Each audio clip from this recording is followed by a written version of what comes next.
नमस्कार दोस्तों, स्वागत है आप सभी का। जैसा कि हम क्लास 10th के साइंस सब्जेक्ट का चैप्टर नंबर 4 पढ़ रहे हैं और चैप्टर नंबर 4 में हमारा ये 5वां वीडियो होगा। ठीक है, तो कम्प्लीटली पीछे की जो वीडियो में हमने समझा था, वहाँ पर हमने समझा था कि हाइड्रोकार्बन जो है वो किस प्रकार की संरचनाओं का निर्माण करता है, जिसमें हमने पढ़ा था कि वो एक तो सीधी श्रृंखलाओं का निर्माण करते हैं, ठीक है, और इसके अलावा वो सांख्यिक श्रृंखलाओं का निर्माण भी करते हैं, यानी शाखाएँ होती है, उनमें से कार्बन की शाखाएँ बनती है। और तीसरी संरचना जो होती है वो होती है वलय। वलय का मतलब होता है कि चारों तरफ से ये संरचना बंद होगी।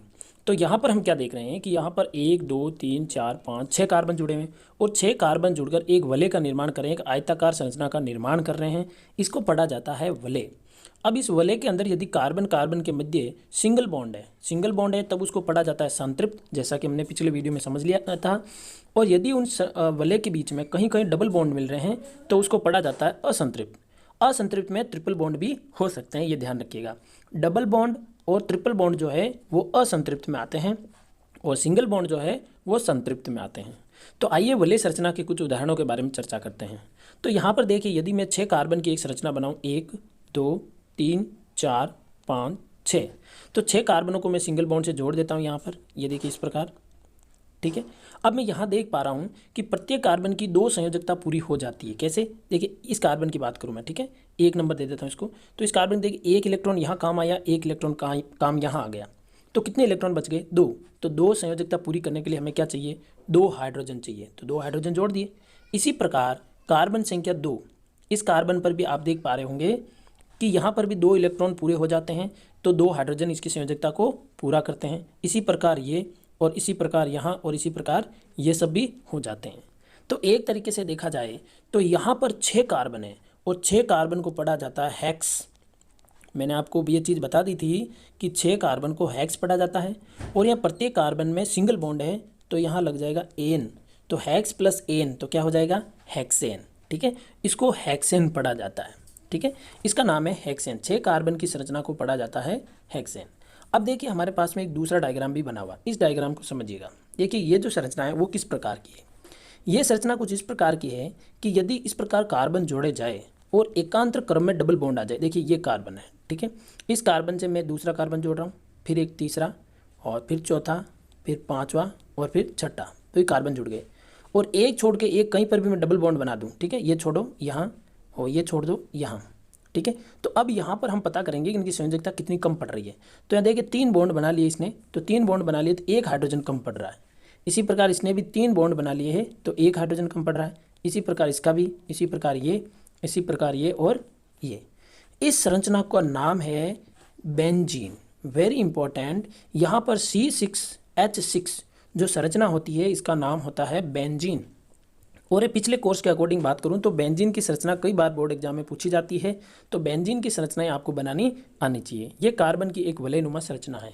और यहाँ पर देखिए सूत्र क्या है? C6H12, तो इसका नाम है हेक्सेन, लेकिन C6H6 का नाम होता है बेंजीन, तो इसमें आपको कन्फ्यूजन नहीं होना है। तो आई होप आपको ये वलय वाली संरचना भी समझ में आ गई होगी कि कार्बन आपस में मिलकर वलय भी बना सकते हैं, कार्बन आपस में मिलकर सांकित श्रृंखला भी बना सकते हैं, और कार्बन आपस में मिलकर एक सीधी श्रृंखला का निर्माण भी कर सकते हैं।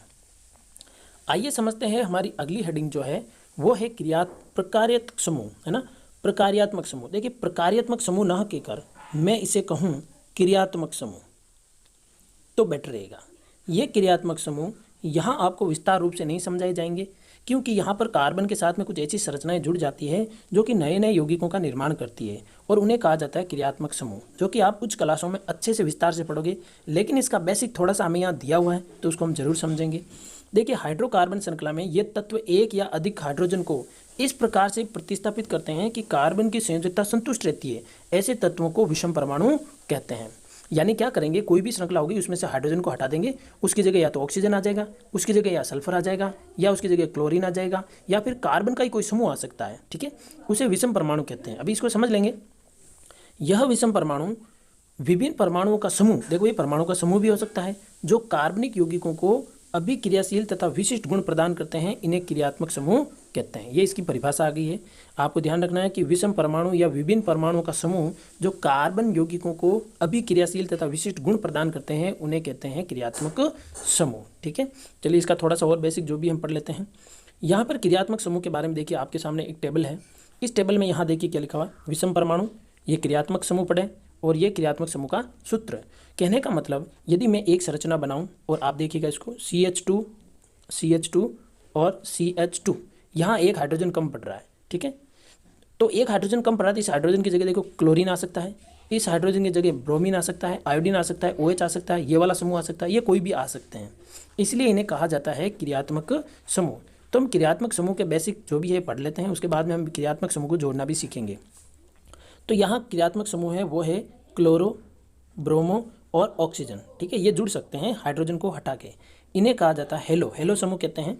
और इसमें दूसरा है वो है एल्कोहल। देखिए हेलो समूह क्यों कहते हैं, क्योंकि देखिए क्लोरीन जुड़ सकता है, ये बॉन्ड है ना, ब्रोमाइड जुड़ सकता है, आयोडाइड जुड़ सकता है, तो ये प्रतिस्थापी भी कहा जाता है इन्हें।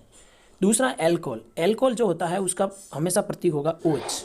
यदि किसी कार्बन श्रृंखला के पीछे देखिए CH2OH है ना, तो ये मैथेनॉल हो गया है ना। जैसे CH3 CH2OH, तो ये एथेनॉल हो गया। यानी एल्कोहल का प्रतीक होता है OH, जिसके पीछे OH लगा होगा तो वो एल्कोहल का प्रतीक होगा, उसको एल्कोहल पढ़ेंगे। इसी प्रकार देखिएगा अगला है एल्डिहाइड। एल्डिहाइड का जो प्रतीक होता है, क्रियात्मक समूह होता है, वो इस प्रकार का होता है। एक कार्बन होगा, इस प्रकार उससे एक हाइड्रोजन जुड़ा होगा और एक ऑक्सीजन, यानी इसको ऐसा भी कह सकता हूँ मैं CHO, इसको ऐसा भी पढ़ सकता हूँ।